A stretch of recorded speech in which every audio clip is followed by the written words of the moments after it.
कि जब मुख्तार अंसारी पंजाब से उत्तर प्रदेश लाए गए थे तब भी वहाँ पर बहुत ज़्यादा उनकी रुग्ण अवस्था थी। ये अब दुर्भाग्यपूर्ण है कि बावजूद सर्वोच्च और सर्वश्रेष्ठ चिकित्सा के मुख्तार अंसारी को दिल का दौरा पड़ा, जैसा कि बताया जाता है, और उससे उनकी मृत्यु हो गई। समाजवादी बसपा वगैरह के पार्टी का जब टाइम आया तो फिर उस समय इन्होंने अपना आर्थिक साम्राज्य और आपराधिक जो इनका प्रभाव क्षेत्र था उसको बराबर बढ़ता गया। इसमें योगी जी जब आए हैं तब कानून का शिकंजा इन पर कसा गया है और जो पुराने केसेस थे उनमें इनका प्रोसिक्यूशन हुआ है। इनके कुकर्मों का एक न एक दिन तो अंत होना ही था, वो अंत अब हो गया। देखिए, अभिरक्षा में, न्यायिक अभिरक्षा में किसी की भी मृत्यु अगर होती है तो ये एक गंभीर विषय है और उसके बारे में एक प्रक्रिया बनी हुई है। प्रक्रिया ये है कि उसके बारे में मैजिस्ट्रियल जांच होगी, विधिवत इंक्वायरी होगी और उसके बारे में आख्यान न्यायालय को भी प्रस्तुत की जाएगी। लेकिन मैं आपको बताना चाहूँगा कि जब मुख्तार अंसारी पंजाब से उत्तर प्रदेश लाए गए थे तब भी वहाँ पर बहुत ज़्यादा उनकी रुग्ण अवस्था थी उनकी, और बड़े बड़े अधिवक्ताओं ने माननीय न्यायालय को भी अवगत कराया था कि मुख्तार अंसारी की तबीयत अच्छी नहीं है बल्कि बहुत ख़राब है और उन्हें निरंतर मेडिकल चिकित्सा की और इंटरवेंशन की ज़रूरत है।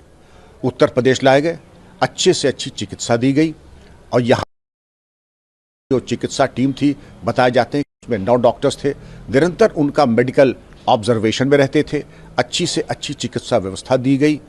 ये अब दुर्भाग्यपूर्ण है कि बावजूद सर्वोच्च और सर्वश्रेष्ठ चिकित्सा के मुख्तार अंसारी को दिल का दौरा पड़ा, जैसा कि बताया जाता है, और उससे उनकी मृत्यु हो गई।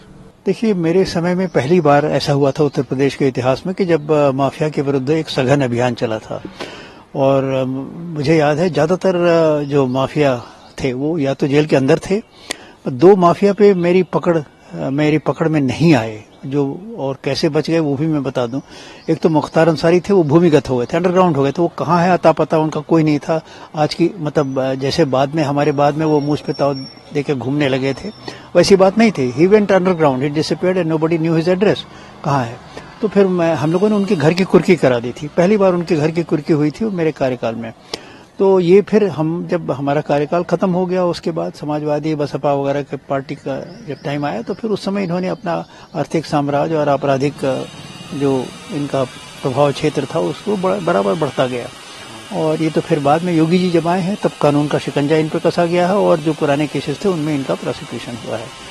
तो ये तो करीब 3 दशकों से मतलब चले आ रहे थे और इनके कुकर्मों का एक न एक दिन तो अंत होना ही था, वो अंत अब हो गया। और ये दूसरे अपराधियों के लिए सबक होना चाहिए कि भाई आपका हर आदमी का आपकी एक लाइफ टाइम है, एक स्पैन है, इतने दिन आप चलेंगे, उसके बाद तो आपको खत्म होना ही है और आपका भंडाफोड़ भी होना है।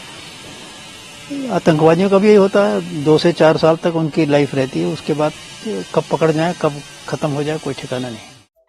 Subscribe to Midday India. Get direct notifications on all our videos by clicking on the bell icon.